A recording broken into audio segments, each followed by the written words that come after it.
Selamat sore, Bapak-bapak. Selamat sore, Astrid. Sore Astrid. Sehat semua ya, terima kasih telah bergabung di Kompas Petang. Alhamdulillah.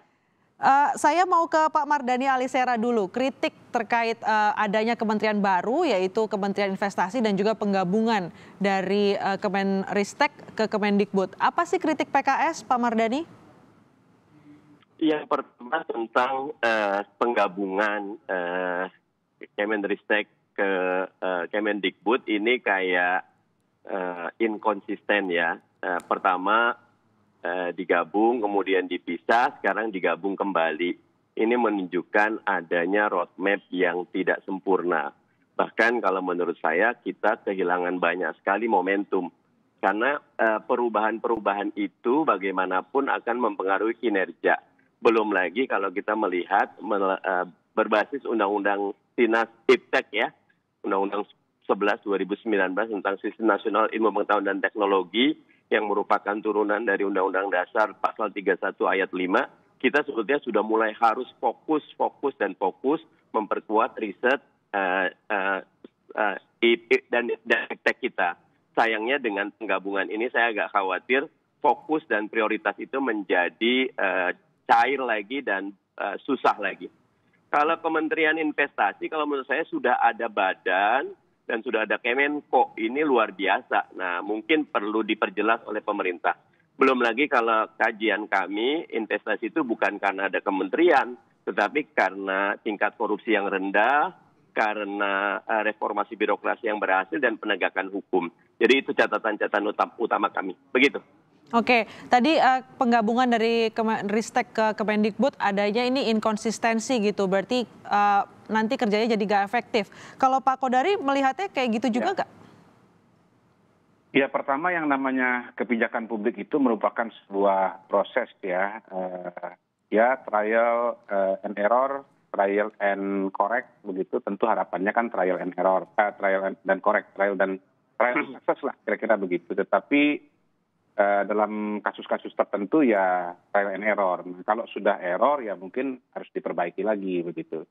Tapi saya pribadi sebetulnya bisa memahami kenapa kemudian Menristek Dikti itu digabung ke Mendikbud, karena pendidikan tinggi itu walau bagaimanapun merupakan bagian dari sebuah struktur pendidikan ya, mulai dari dasar kemudian menengah. Nah, sekarang ini Mendikbud itu praktis hanya menangani dasar dan menengah begitu. Jadi rasa-rasanya ada yang terputus di situ begitu. Karena yang namanya pendidikan tinggi itu sesuatu yang juga amat sangat penting.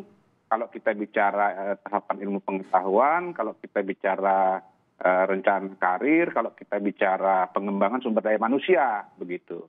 Nah, kalau kita bicara pendidikan tinggi sampai hari ini, setahu saya yang namanya pendidikan tinggi itu dia punya 3 tugas. Pertama pendidikan, yang kedua penelitian, dan yang ketiga pengabdian masyarakat yang disebut sebagai tridharma perguruan tinggi begitu. Nah, yang namanya institusi penelitian di negara kita itu kan ada swasta. Nah, kita kalau swasta kita nggak bicara lah ya sementara ini ya. Yang kedua ada yang pemerintahan, ada lembaga-lembaga khusus penelitian seperti misalnya LIPI atau balitbank di setiap kementerian, katakanlah begitu.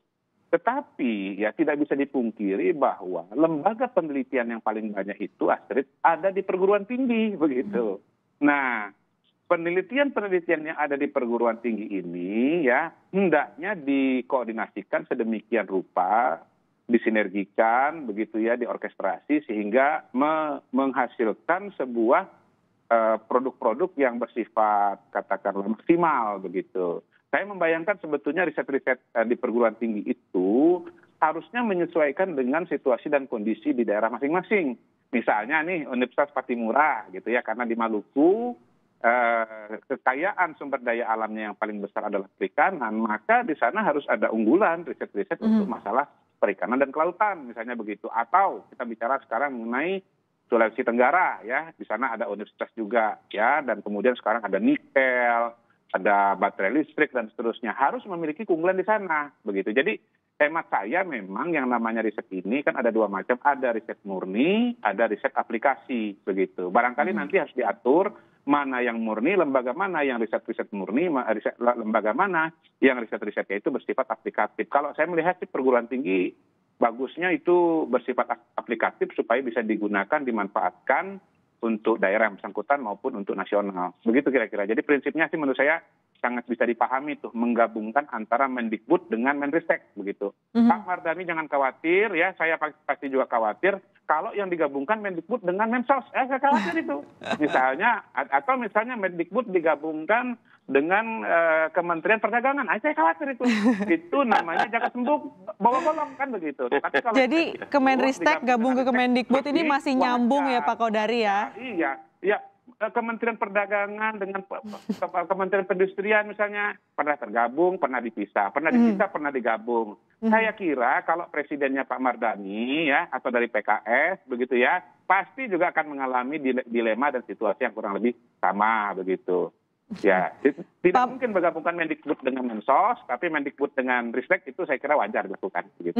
Pak Mardhani, Kemendikbud dengan Kemenristek itu masih nyambung kok, masih sesuai gitu jadi nggak nanggung gitu Kemendikbudnya menurut Pak Kodari. Pendapat Anda Pak Mardhani? Rumpunnya masih sama, ya, tetapi kalau kita melihat akan ada inefisiensi ya. Karena ini nanti DIPA-nya berubah, nomenklaturnya berubah, strukturnya berubah, anggarannya berubah, dan wabil khusus programnya juga akan berubah. Kita sudah punya BRIN juga, Badan Riset dan Inovasi Nasional. Dan ini menurut saya tidak mudah. Kita tidak seperti memindahkan lemari ya. Kalau lemari dipindahkan diam. Tapi ini orang, program, anggaran, dan lain-lain sebagainya. Walaupun tetap itu domainnya eksekutif. Nah karena itu teriakan kami adalah ini tidak konsisten. Dan yang kedua, ini perlu dikawal agar tidak mengganggu kinerja. Dan yang ketiga, ini perlu untuk betul-betul dijaga agar Sinas Iptek, ya, Sistem Nasional Ilmu dan Teknologi kita tidak terpengaruh, ya, karena sudah mulai ada yang ke saya, para peneliti yang kembali memberi catatan, wah kita mundur nih berarti dengan penggabungan ini. Padahal tadinya sudah mulai fokus begitu. Oke, penggabungan ini dinilai dari PKS itu bisa nanti menyulitkan adaptasi lagi, malah nanti kerjanya nggak fokus begitu. Saya mau ke Pak Kodari. Kesulitan yang disebut oleh Pak Mardhani itu lebih sulit menggabungkan dengan adaptasinya atau lebih sulit karena peta koalisi jadi berubah ini di jatah kabinet ini, Pak Kodari? Ya, tergantung pandangannya jangka pendek atau jangka panjang ya.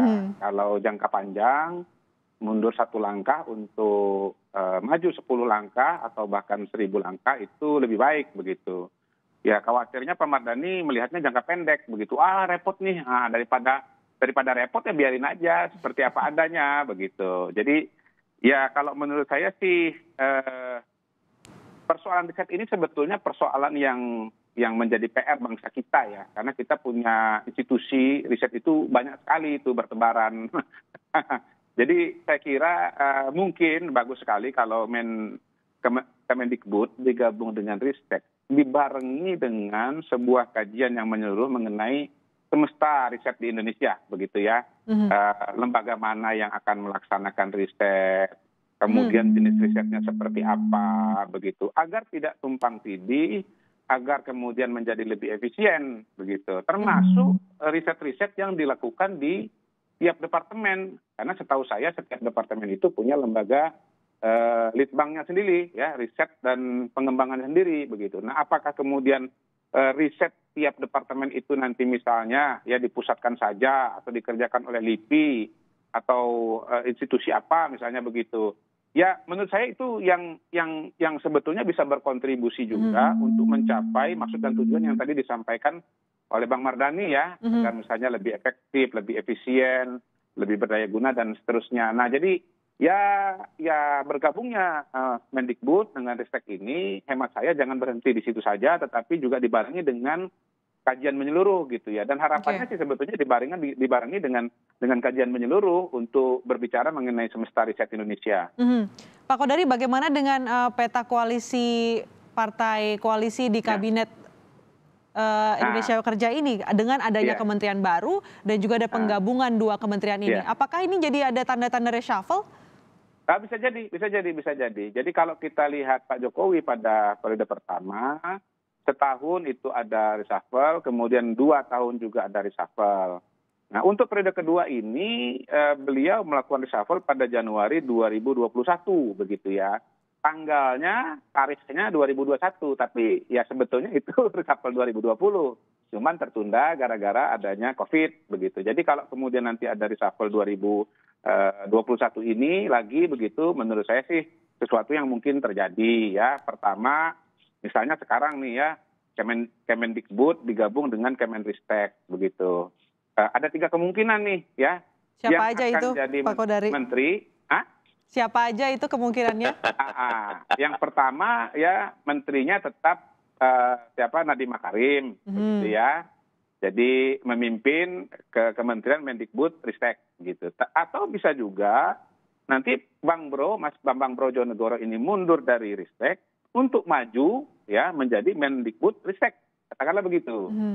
Tetapi saya jadi teringat memori reshuffle pertama. Waktu itu tempat mau ada posisi wakil menteri pendidikan ya, yang waktu itu diplot dari Muhammadiyah, sekjennya Muhammadiyah Profesor Abdul Mukti begitu. Tapi kemudian kan nggak jadi.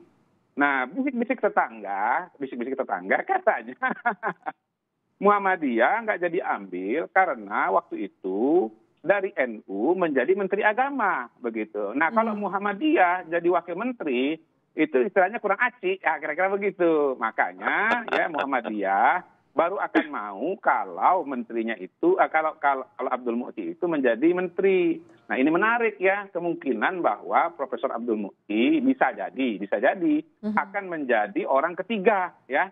Beliaulah yang menjadi Mendikbud Ristek yang akan datang. Dan itu sebetulnya dalam tanda kutip ya, tradisi dalam politik kita di mana Menteri Pendidikan itu biasanya datang dari latar belakang Muhammadiyah begitu. Sebagaimana Menteri Agama datang dari Nahdlatul Ulama. Kebetulan yakutnya masih muda, Abdul Muktinya juga masih muda. Ini kesempatan penggabungan ini jadi kesempatan Muhammadiyah untuk masuk ke kabinet begitu ya, Pak Kodari? Betul. Menteri yang tertunda, katakanlah begitu. Alternatif yang lain nanti akan masuk Mendikbud Ristek ini dari Partai Amanat Nasional. Oke, gitu. Dari PAN. Karena pada hari ini posisi PAN itu saya lihat kecenderungannya mendukung Pak Jokowi begitu ya, terutama setelah Pak Zulkifli Hasan memenangkan kongres yang kemarin dan Pak Amin Rais keluar mendirikan Partai Umat begitu. Nah, sampai hari ini PAN belum terakomodasi. Saya melihat ini juga menjadi pintu bagi PAN untuk masuk dalam kabinet. Nah, apakah itu Mendikbud Ristek atau kemudian pos yang lain, itu sesuatu yang barangkali Pak Mardhani sudah lebih tahu. Kira begitu. Oke, ada 3 kemungkinan tadi, apakah menteri antara Pak Nadiem dan juga Pak Bambang, atau dari Muhammadiyah atau dari PAN. Pak Mardhani melihatnya gimana nih kemungkinan reshuffle ini? Yang pertama itu hak prerogatifnya Pak Jokowi, monggo saja ya kalau memang beliau menang pemilu. Yang kedua, pandangan saya carilah yang memang memiliki kualifikasi intelektualitas, moralitas, dan profesionalitas. Yang ketiga, jangan lagi ini dijadikan sebagai dasar untuk politik dagang sapi, ngajak partai yang lain, dan lain sebagainya. Kalau buat saya, pilih yang memang punya profesionalitas, begitu. Oke, kita catat semua catatan dari oposisi dan juga dari Pak Kodari bahwa ini semoga ini penggabungan dan juga adanya kementerian baru bisa jadi efektif dan bukan malah menjadi tidak fokus bekerja. Terima kasih Pak Mardhani Alisera, Ketua DPP PKS, dan juga Muhammad Kodari, Direktur Eksekutif Indobarometer telah bergabung bersama kami di Kompas Petang.